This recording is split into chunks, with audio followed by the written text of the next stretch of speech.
Hi everyone, welcome to the Wild and Wise podcast, a place where we invite guests to have conversations about how do we stay ahead in a fast-changing world. We'll talk about reinvention, career pivots, changes, technology, and all the good stuff in between. Without further ado, we want to get started with our guest of today. Let's get going.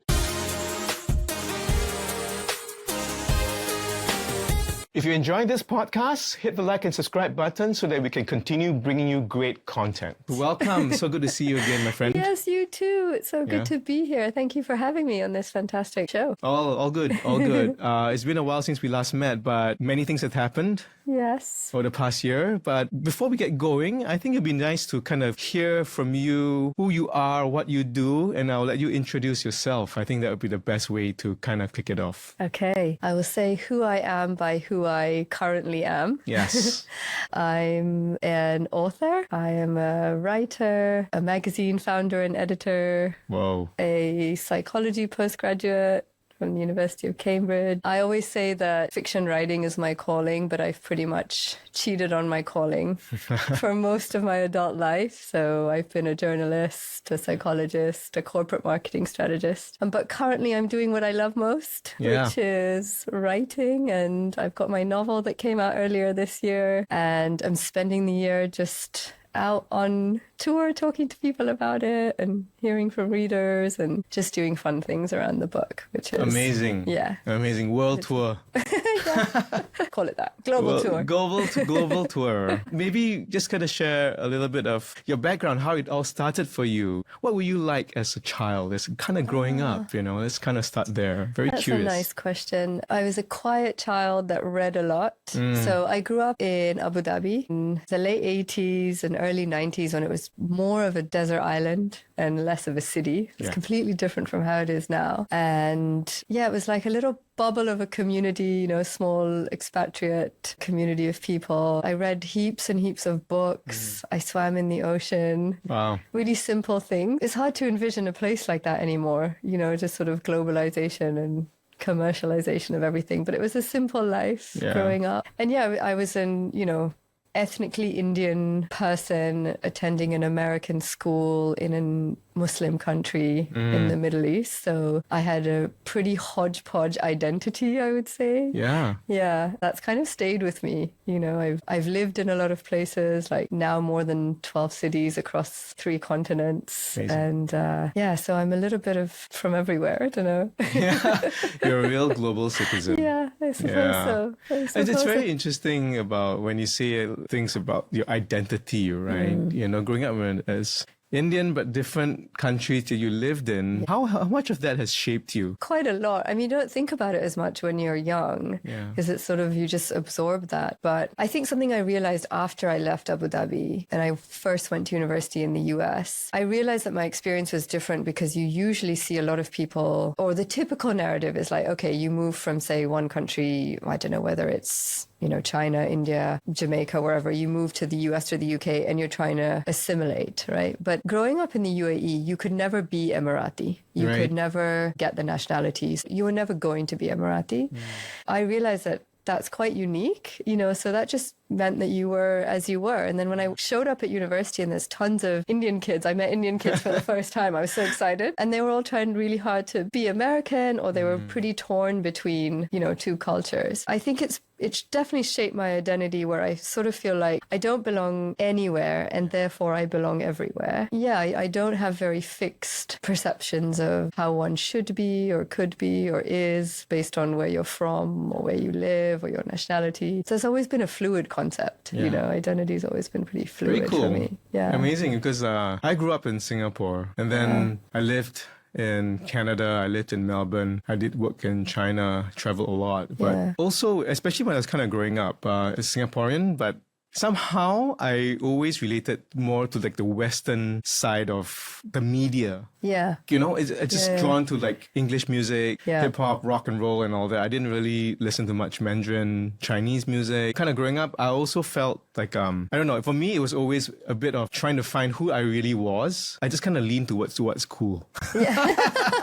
You know, like, oh, that's cool. That's more me. I'm just going to go that. You know, it's very weird. Yeah. So it's very much medium-centric that kind of influenced me. Like the music I listened to was, I watched a lot of MTV. Yeah. And that was like my scene. Yeah. Growing up. And so I kind of leaned towards that. That's interesting. It's just a different thing. Yeah, that's really cool. I haven't thought about it like that, but maybe I found some identity through what I was reading, you know? I mean, although back then there was like no diversity in literature. So you're reading, I don't know, predominantly white authors, you know, as a child, like Enid Blyton, or like in school, you're still reading Hemingway, you know, or Steinbeck or people. Yeah.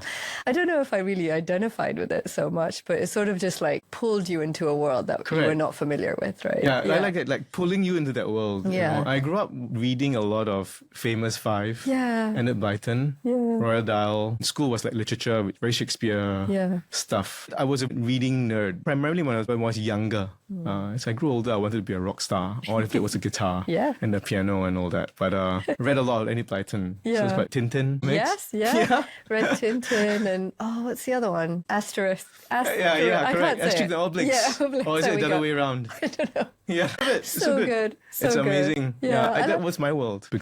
I also read, and my father really loved to read. I also read a little bit above my age. I used to read Spike Milligan, who wrote British comedic writer. Then my dad used to pick out books for me that were written by Indian authors. You know, at that time in India, of course, there was a ton of Indian authors being published, but to get that outside of India was hard. But there were these two books I remember by an author called Jamila Gavin, and The Wheel of Surya and The Eye of the Horse. Like, they're just stuck in my mind because it was the first Indian writer that I read. And it was a kid's book story, but, you know, taking place in the 1947, like the time of independence and stuff. So a little bit of a hodgepodge. I used to consume the National Geographic magazines. Yes. Or even like reading encyclopedias. You read just encyclopedias? Like just was like fascinated by each thing that was in it, you know, and every time I had like a new letter, which now I think is, I don't know if that even exists anymore for kids. I get really excited. So a pretty broad range of stuff. I think something else that probably influenced me that I don't often talk about it, but my dad grew up in a quite spiritual environment. So there's a particular spiritual philosophy that he follows. And so, you know, there were little tales about little cats or,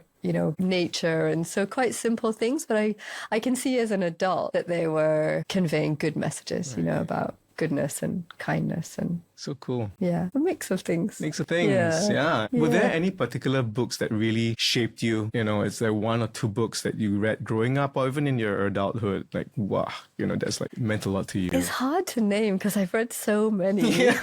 But I will say, like, as a young person, I think the Enid Blyton book, the particular one, which is The Magic Faraway Tree, because every time you go up the tree, there's a different land up there. And I just blew my mind. Like, this is some imagination, right? And I think that was the first introduction to, imaginary worlds that I had. And that has stayed with me, just that it could be as ridiculous as you wanted. And even when I write fiction that's more realistic, I sort of know in my head, like, Uttama, go as far as you can go. You know, you can take this far. That's what fiction is. That's what imaginative storytelling is. And as an adult, I want to say Americana, which is a book by Chimamanda Ngozi Adichie, a Nigerian author. That was the first time I read a book where I really found myself in it. And she has a really bold voice, and, you know, she writes about the difference between Africans from Africa and African Americans. I was like, just, you know, that's like Indians in England or Indians in America or Indians in Singapore. Like, we're also, you know, there's all these characteristics of each group. It was the first book I felt like was not the mainstream narrative about a certain thing. And I didn't read that many Indian writers growing up or even as an adult because I didn't relate to it. You know, I'm not Indian enough when I go to India, and I'm not insert any other country enough when I'm there. And so I never found anything until I read this book, and I was like, yeah, but that is a thing in and of itself. You know, this unbelonging is also a place. Yes. Yeah. The unbelonging is also a place. Yeah. It's a quote right there. I love it. The unbelonging is also a place. Great sharing about the books that kind of resonated a lot with you. You also were like psychology major. Yeah. You know what? I'm doing a psychology degree right now. Yes, you told me. How exciting. It's super cool. I love it. Yes. I love it. It's so fun. It is so fun. I would say dangerous, but it was like everything that comes on the table now always like a scientific, psychological view of things. Yeah. It's getting a little bit in my head every time. I'm just like, okay, let's not go there. Yeah. But it's been really fun. Did you purposely choose that course? Was it something you stumbled upon? What was it like? So as an undergraduate, I chose to study journalism. Okay. Because the dominant voices were saying, you're not going to make any money from writing books at the moment. Go do something else, right? So it's like journalism seemed sensible. Right. So that was my degree. But while I was studying that as an undergrad, similar to you, I was just interested in psychology. So I just took a bunch of psychology classes. And before I knew it, I had a minor in psychology. Got it. Unknowingly, because I had taken so many of them. And then when I decided what was I going to do for graduate school, then I was like, this interests me. And it applies across, everything. Yeah, exactly. Everything. Exactly. So, and I studied social and developmental psychology, which was also an interesting combination. Yeah. So a bit of child psychology, but also social dynamics and interpersonal dynamics. Yeah, so fun. So fun. Yeah. I'm going to pursue organizational psychology. Oh, yeah, very interesting. The goal is to get there. Yeah. I'm just literally starting, but the goal is to get there. Yes. But it's fascinating because every time you look at children, we study the things about animals and dogs and children, and if you put a layer of science into it, it's it's just how they're developing, how their environment shapes them. Yeah. Super cool. Yeah. I really nerd out. Yeah. I worry that psychology makes me like really serious really fast. Like I go deep really quickly when I talk to people, and people have said that about me, and I was like, oh, right, I've got to check myself, because I'm like, okay, it's not just about what you're saying at the surface. Like, what else is going on? So you're going down the therapy route. Yeah. Are you going? Very but nice. There's a fine line there, I think you can also overanalyze your existence. Totally. And I've probably had to kind of unlearn some of what I learned in psychology, balance it with life experience. We can also overthink it or over-explain it, or and we're always in motion, so even a psychology idea or study, maybe 30 years later, it's going to show something else, because we're all sort of It's really fascinating. Yeah. I mean, I was just having a conversation with somebody, and like a lot of the emotions that you grew up with plays a huge role in the way you lead life, the way you make decisions. Yeah. And I get down the path of overanalyzing. Yeah.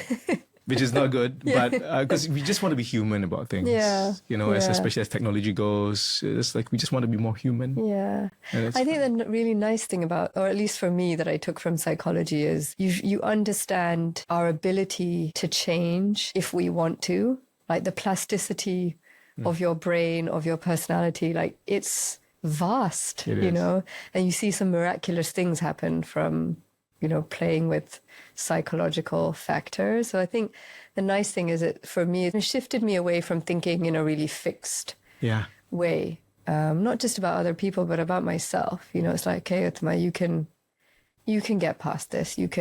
I think the one term I really struggle with when people say like, oh, but that's just how I am, and I can feel it now. My heart's racing a little bit. It makes me and I'm like, no, you're not, that you can change that. There's some things that are intrinsic to us that are core, we can shift. We can, totally. It's all about the mindset. Yeah. And pretty much understanding how, I think you have to dig really deep to then see shifts happen also. And it's a combination of things, beliefs, values, but like the science behind it. I'm nowhere an expert like where you are. I'm still in my undergraduate journey. One semester in, but it's been so fun. So nice. Many of my classmates, probably one of the older ones there, in social work, working with children. Yeah. And it's a space I am extremely unfamiliar with. Yeah. Right? I don't have kids. So it's like when I hear their stories, super interesting. And there's a huge, shift in stress in children, education in Singapore, all that. We see many interesting stories come up, good and bad. Yeah, I haven't probably applied my psychology quite as frequently as I do now as a parent. Not always, but sometimes I will pause and be like, okay, developmentally, what stage is she at? Can she understand this thing in the way that I think she can or not? Emotional regulation or something, like even even your moral code or your ethics. Like, yes, she can say this is good or bad, but does she understand yet the difference between good or bad? So that's probably where I'm putting it more in practice to like check myself, you know. Do you literally purposefully think of psychology and your daughter, where she is in her journey? I do. Yeah? I do. Particularly when, not day to day, but whenever a challenge comes up, like I try to think, you know, because there's so many stages, it's like there's rebellion and there's high emotion stage. And I'm like, okay, right. So she's at that bit where that emotional part of her brain is actually growing. Yes. But the regulation part of her brain has not yet developed. Or to balance that, right? So the intense emotion over whether the sock was the right color or not is only because she can't regulate it. I love it. It's so fun. There was this video that I was watching. They did an experiment with children. They put a cockroach into a drink and then they took it out, and then the older child would know that the drink is contaminated. But a little, like maybe 3 or 4, once the cockroach is taken out, there's no context on whether that drink is contaminated, and he or she would literally take it and drink it. Yeah. I know. So, I mean, I'm so new to this, but it's just fascinating to go down that path. And this is as children, if you kind of go, there's so many layers to go to. It's crazy. Exactly. I know. And particularly with children like now, I mean, I'm sure every generation felt like that, but you think that your kids are growing up so fast, or they have so much awareness about stuff because they're reading and consuming content quickly. But actually their social, emotional, psychological parts of themselves are not always catching up to that, or not always there. So how interesting. We're going down the rabbit hole of psychology. We love it. I could talk about it forever. Me too. I'm not even an expert, but I just very interested in just how behaviors happen, the stories behind behaviors. Do you use psychology in your writing, or is it just a pure creative process? It's the first time I've been asked that. And I don't think I do. Not intentionally. I don't intentionally use it. I'm sure I do when I'm creating my characters and think about why are they doing this thing or not doing this thing. There's one character in my novel that I really struggled to write, this character. And it took a lot of work for me to be like, why is he like this? Like, why does he behave like this? And you have to, so I probably use it when I'm trying to understand and create my characters, but not so consciously. I'm not consciously thinking about, you know, psychologically, this makes sense or doesn't make sense. But that's the most fun about writing fiction. Like it's all untrue and yet so true at the same time. So you're almost writing, I think, raw truth without the pressure of real people. Yeah, it's wondrous. I love it. Because writing takes, to me, I'm not a writer. I'm more of like a music guy. But how much imagination goes through your mind to then translate that into words? In my view, it's like you have this, I don't know, I'm just me thinking out loud, like describing, if I were to be an author like yourself, like if I were to write something, it's just all these pictures. There's this big movie in my mind. Like an MTV going on, you know, and then I'm just putting them into words. What's it like? I'm just what goes through your mind, you know, as you shape a story? Multiple things happening simultaneously. Okay, because I think, yes, you absolutely start with something in your mind, and you've imagined usually a person, a place, you know. But then what I find is I can't take the story to the next level in my mind until I've written some stuff down. Right? So it's like I start with a vision, then I write a bit. And in my writing, new things surface that I had not thought of. And then now with that new detail, now the world in my head has broadened or is more detailed or more colorful. And so it kind of goes in turns like that, you know. I swim when I need to think, because it's like you're in a different element, and it's really easy for me to imagine my story when I'm swimming. And I don't know, the one thing I struggled with when I write is I didn't have like physical characteristics of my characters down. And that took a lot of effort for me to be like, okay, her hair's curly. But I think when you're filming like a movie or a scene like that, you need to know all those things pretty well. Yeah, exactly. Whereas I think when you write, because your reader is going to create that, right? They're going to create the visual in their mind when they read. So you only have your vision, and you want to translate, you know, to some degree, most of it. But every reader reads it differently and envisions a character differently. That's why when movies come out that are based on books, like some people are like, that's not what that person looks like in my mind, Yeah. or things like that. So yeah, I feel like I know my character's inner worlds very well, but the outside bits of it are harder for me to kind of pen down and envision. Yeah.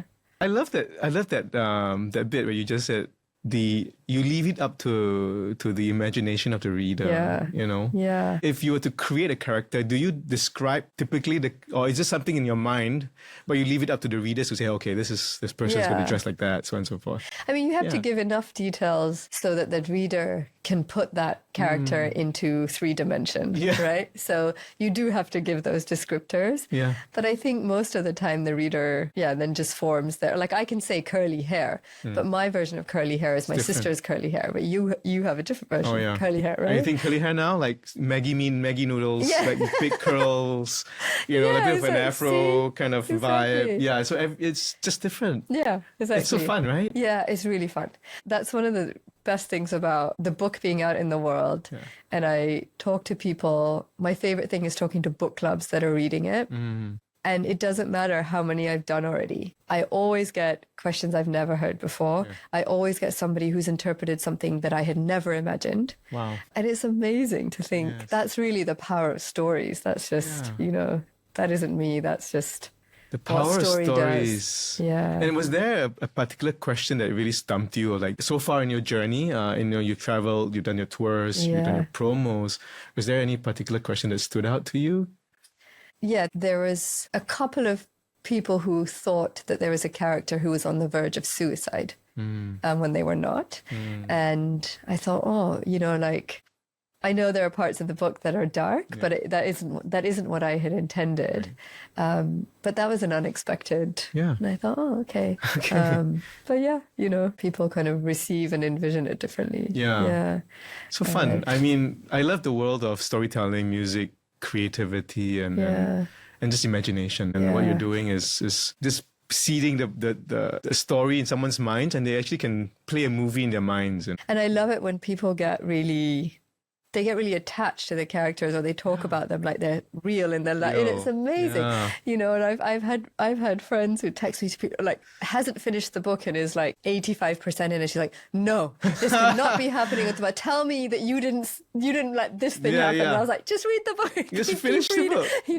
So I can't take it. Amazing. And that's the power of how you kind of like relay an emotion, really. Yeah.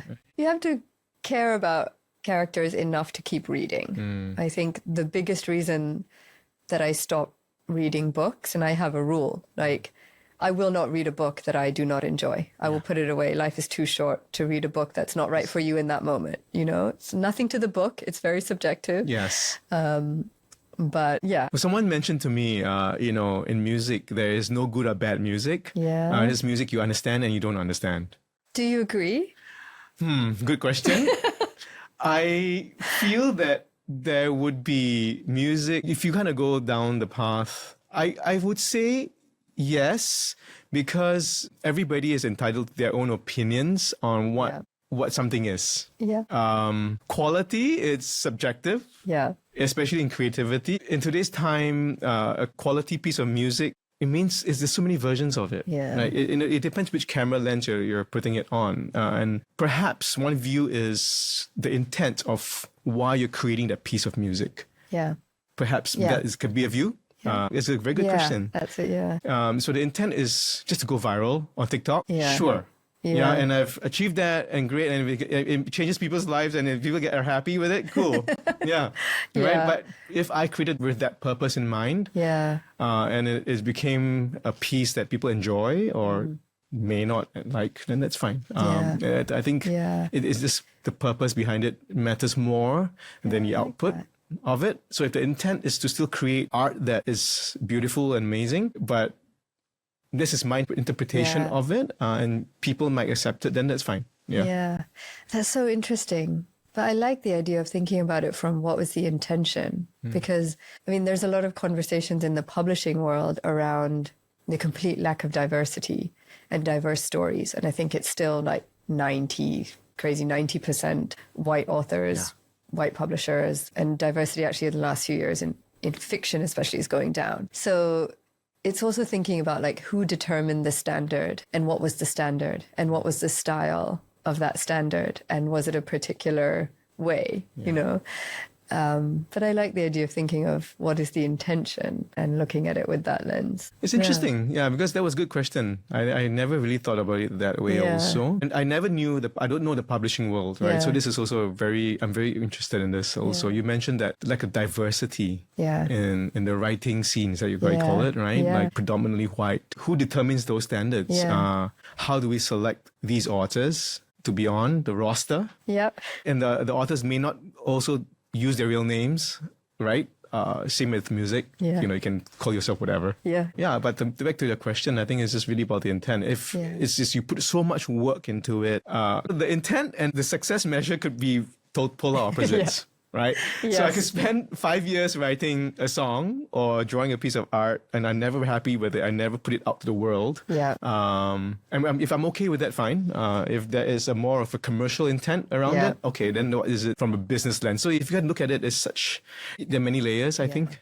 So if I'm somebody who put a lot of work on a piece of art, 5 years, it never goes out. And if it goes out one day and no one likes it, how do I feel, right? My intent was for me just to create this piece and then I'm done with it?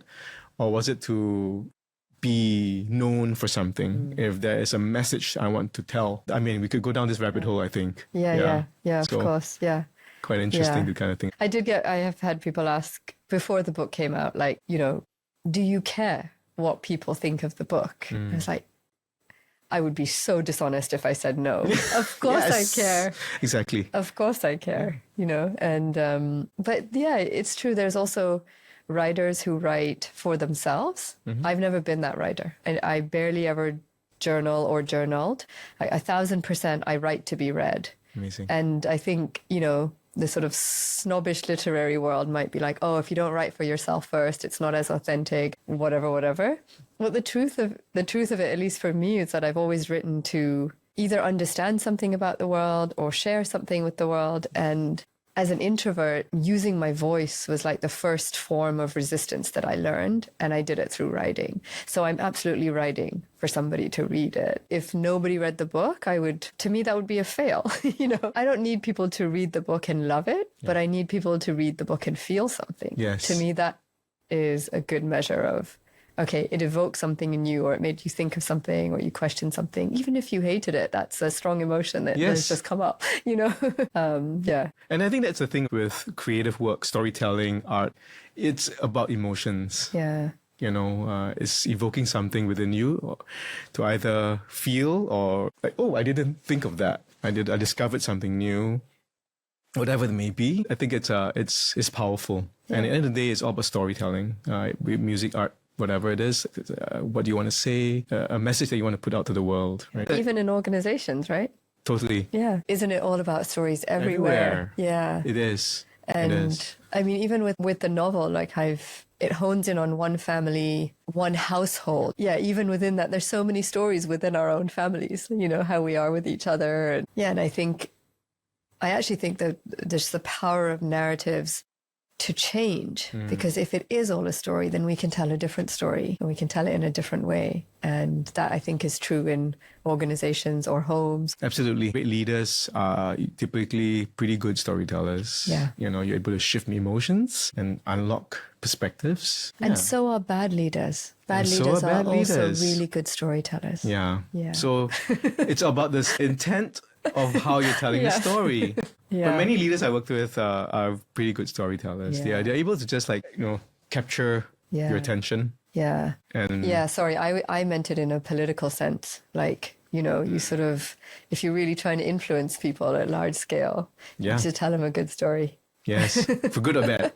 Exactly. We should, ideally for good. For good. And that's not what we're seeing so much of now in the world, right? It's so scary, right? Actually, kind of think of it. Like, the power of a story can really shift behaviors and minds if you're just not really paying attention to it. Power stories. We'll put this up in a bit, but I just want to talk a little bit about you putting yourself out there. You mentioned that you were a little bit more introverted, and I've seen your journey on Instagram and the media now. before to today? Like, wow, what went through your mind and how was that journey for you? Well, yeah, thank you for encouraging that journey that you witnessed.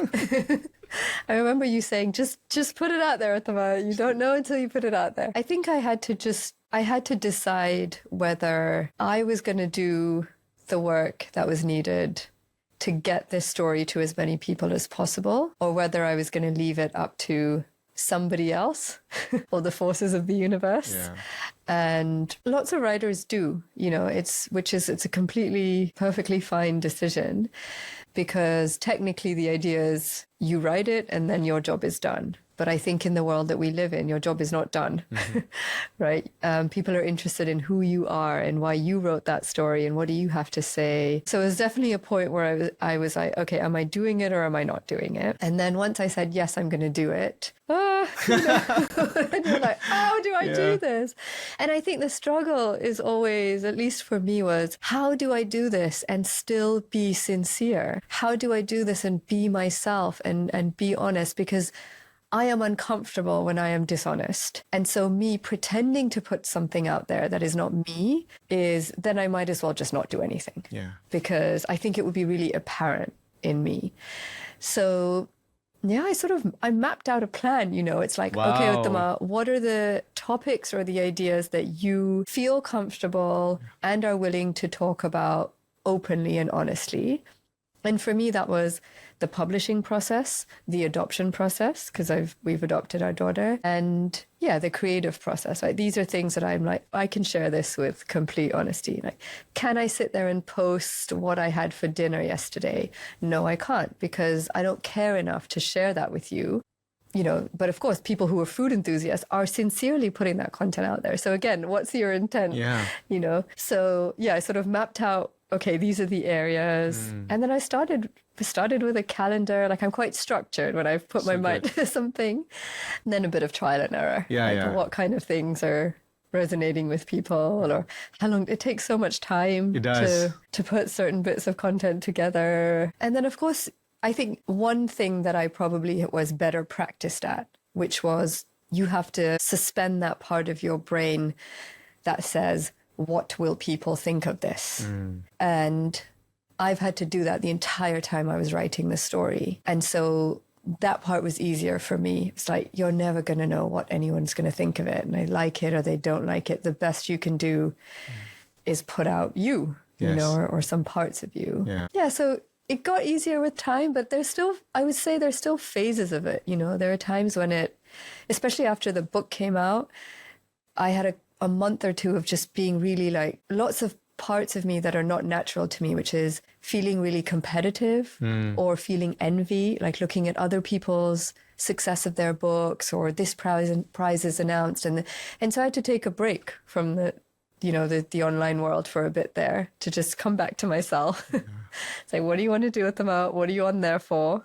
Sometimes I set timers for myself to be on there certain periods of time. So yeah, it's quite a journey. I don't know. How do you feel about it? Wow. Amazing how structured you are. The weirdest thing for me is similar to you, now that I'm doing my thing for the past almost 2 years, was finding a voice that was really honest and me.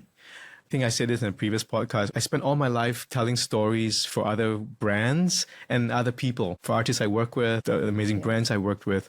It's great. It's been great. I'm not complaining about it. It's been a phenomenal journey. But then I never thought about my own voice. Yeah. I'm always known as like the music guy who loves this and that. But, it's weird to talk about it like that. But I never really found that. And I think for the first time in a long time, I found something that I really am passionate about. Yeah. I felt that it's something that I can add value to people around me, and that has been working. But the journey for getting out there was just not caring what people thought about me, and that was the biggest hurdle for me. I always care, like if I sound weird or look weird or it's natural. It's like very bizarre, especially for, I don't know, it's like people think I'm comfortable with it, but actually I'm not. Yeah.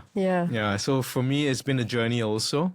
But the biggest hurdle was just not caring and just being brave and start telling your story. By no means I've been as meticulous as you are with a strategy around it, which I should really get on top of. But I think it's just been a whirlwind of things happening. Yeah. But I think I really like what you've been doing. I told Liru, like, wow, like Uttama's content has been pretty sharp. It's been really good. Thank you. That's always yours. My method doesn't have to be your method. No, it doesn't. Yeah, but it's really, it works for you. Good. And the way you're telling your story, it's really cool. And I think it's just going to keep going. I think you just have to keep at it. So it's been a journey for me as well, equally. Yeah. I'm just interviewing you here. Yeah, sure. One of the things when I'm doing this, I think nobody's going to care about this. Like I think, and so then in trying to put out content, it's a bit of a tricky thing. Like, do people want to see this content? Do they care? Do you care? Yeah. Yeah. And I wonder if that's a thing that you come up against when you're putting all the your time. content. Because for me, my innate drive is I just want to add value. I think that the main thing for me is just, if I got something to say, why not just share it with the universe? Yeah. If it resonates with somebody, then great. Yeah. It doesn't have to be a 5 million people. Yeah. It may not be always the best every time, but if it resonates, then great, and I'm a believer of just executing. It's a two-way process. So I learn and get confident as I grow on this journey as well. At the same time, here back on reflecting, and as I watch some of these, on my videos, not that I watch them all the time, very rarely actually. Yeah, it's hard to watch, isn't it? Yeah, it's very hard to watch. Then would be more like just not caring too much. But I always tell myself I could always be sharper and better. Yeah. Yeah. Yeah. Even while doing the podcast, very honestly, it's been a journey. I think I'm learning as I go. Yeah. Yeah. But it's also like, I don't know, sometimes in that strive for perfection, we kind of, sometimes we lose the human side of it. So I think there's a balance there. But yeah, you were saying something earlier, and I forget now where I read it, maybe Austin Kleon's book, where he had said, don't hoard what you know. And I liked that, that made, because I'm a minimalist and I like to get rid of things and not have excess, So that really resonated. It was like, don't hoard what you know. So if you know something, give it away. Share it. The journey of sharing has been very rewarding in this journey that I've been on doing my own thing. The more you give, I can tell you're going to just get so much back just because you're just putting it out there. Yeah. So I highly encourage people to just go for it, give it a shot. Yeah. But it's scary. It is. Yeah. That's how I've been handling it. We haven't talked about your book, actually. We've been talking for about almost 50 minutes, which is actually the intent in some way. Why don't you give us a little bit of an overview? Shape of an Apostrophe is about Lina Solanki, a woman who has never wanted to have children, but falls unexpectedly pregnant.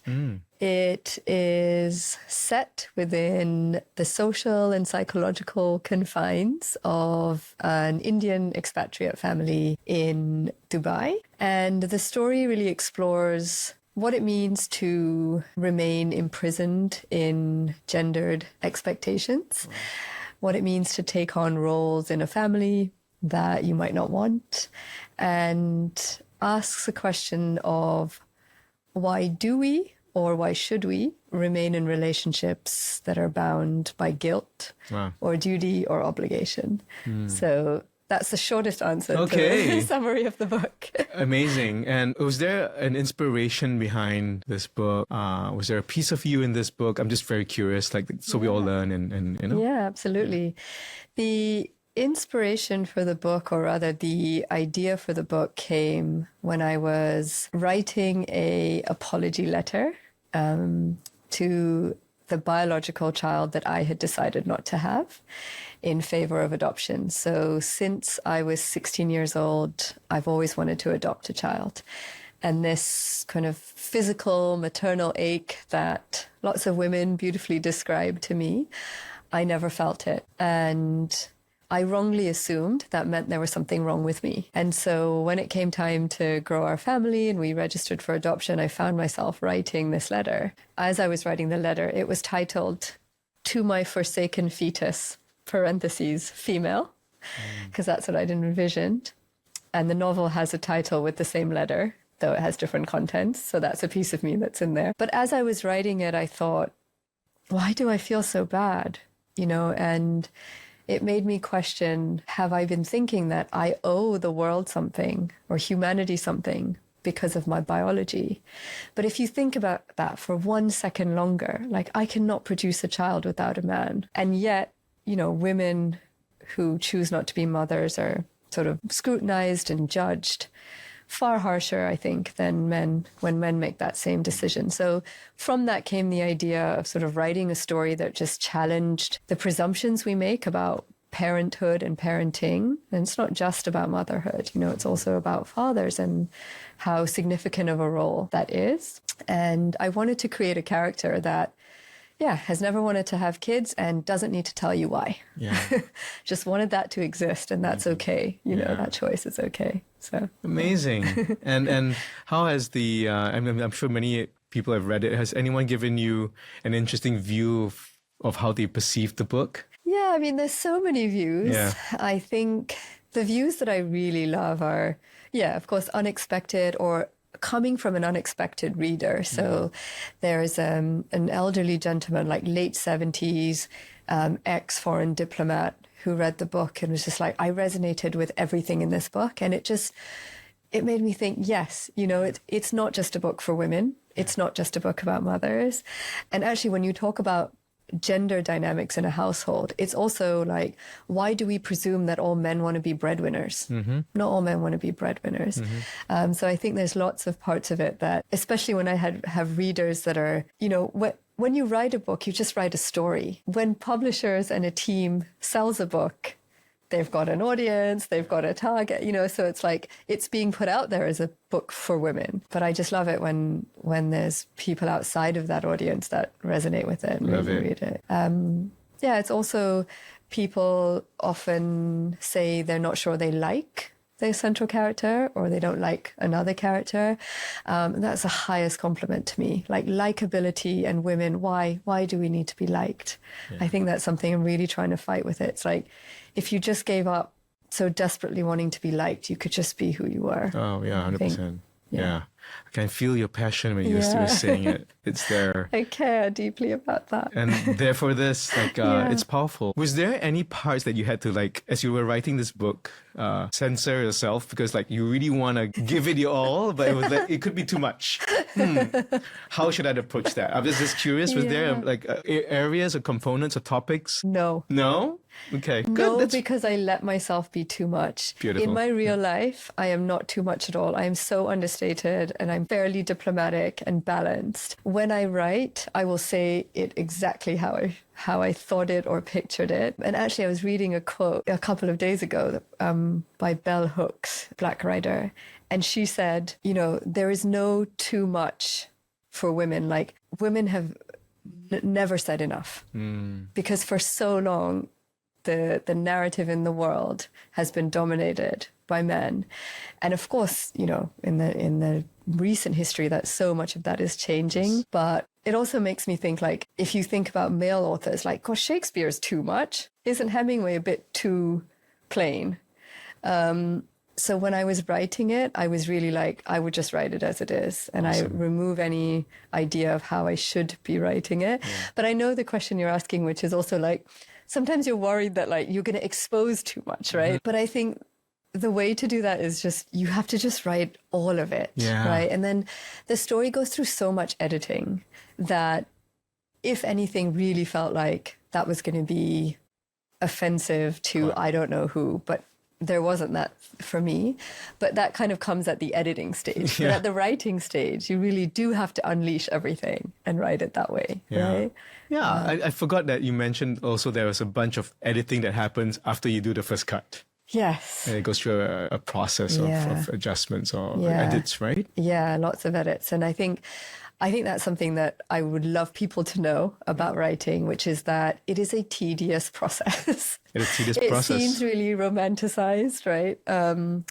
But a lot of labor goes into it. And, I can't even count the number of drafts I've written of this story. But you write, it's like heaps and heaps like of printed stacks before it gets to what you read in a book, and then you read it and you think, oh, you've written it so well. It's like, no, you wrote it really badly for many years and then got it to a place of goodness. It's heart, sweat and tears. Yeah. Literally. And how long did it take you to get to a good enough draft? Like, okay, I'm going to send this to the publisher's version. Yeah, that's a good question. So that probably took me 7 years. And that's because I was writing once a week. Mm-hmm. So I was working like corporate marketing job. So I used to write every Saturday, which you know.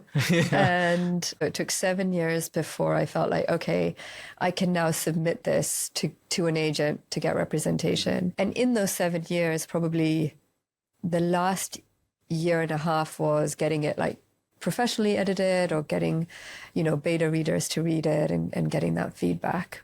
And then at the 7-year mark, I started pitching it. I got rejected by 88 agents.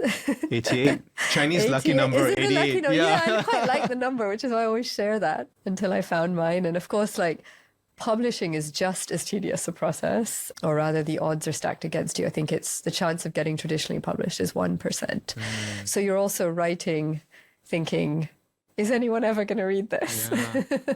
Crazy, 88 rejections, huh? Yeah, 88 there rejections. You go. Like just having the grit to just, hey, keep going. Yeah, and I think going back to what we started with, which was identity and belonging, at the stage of when I was pitching to agents, the biggest reason I was getting rejection is because they were saying, we don't know where to place this in the market. Right. It doesn't have enough of a UK hook or an American hook or an Indian hook, because it is an international story with a bunch of different, nationalities and ethnicities in it.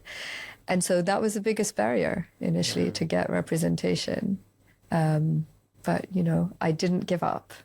So. Well done. Thank goodness you didn't give up, Uttama. Yes. Yeah, thank goodness. And therefore we have this. Yes. It's amazing. What a journey. Yeah. Yeah. Was there anything that you felt like, was there an intention or an emotion you wanted people to feel when you put this book out there? Or is this like, what was it like? You mean what I wanted them to feel after reading it? Yeah. Was there a feeling that you wanted them to feel? Or was it like, it's just for you, take it? Cool. I think I wanted readers by the end of the book to feel relief or liberation. Those were my two, because that's what I wanted for my character. And that's what I took her through. But to achieve relief and liberation, you have to go through some dark things of course. And challenges. So I didn't think so much about how the journey of it would feel, but by the end of it, I wanted that to be a feeling, a sort of opening, rather, I should say. Yeah. Nice. And we kind of wrap up the podcast. I always like to ask this because I'm sure hopefully there are aspiring writers, authors to be who are thinking of going down what you've been through. Is there a couple of thoughts, lessons, advice that you wanted to share from your experience to anyone out there listening on approaching writing a book? Yeah, I would say, I think there's two voices in your head to learn how to live with and to quiet. One is that of doubt, which, you'll think the odds are against me, the writing is bad, and you sort of have to, you can't ignore it because I know it's there, but you place it somewhere, give it a spot and just keep writing. I think the other piece is I would love for writers to believe that there is commercial success in creativity. Yeah. When you start from a place of scarcity, it's hard to get there. But I wish that I had that as a younger person, as a writer. Just if I had always felt like it's okay, I will be able to make it doing this thing, whatever make it means for you, then I would have made different decisions. So, don't pit creativity and commercial success against each other is what I would say. Yeah, don't pit creativity and commercial success together. Love it. It's a harmony. It's a masterpiece coming together. Yeah, I hope so. Love it. Awesome. And last but not least, if anyone wants to reach out to you, Uttama, like where can they find you? If you want, you probably need to look in that camera over there. Yes. Yeah. So you can find me on Instagram, which is @Uttama. And if you want to reach out send me a message. There's uttamapatel.com is my website, and I'd love to hear from you. Lovely. Well, thank you so much for being here, Uttama. It's been an amazing journey. Thank you for having me. Pleasure. And we'll have to do this sometime again. Yes, I'd love to chat. We have so much to chat about. I know. Yeah. And I'm glad we did. We got to do this. All the best for your tour. Thank you. And we'll catch up for coffee sometime. Sounds good. All right. Thank you. Thank you all Bye-bye. for tuning in. See you all soon. Ciao. Bye.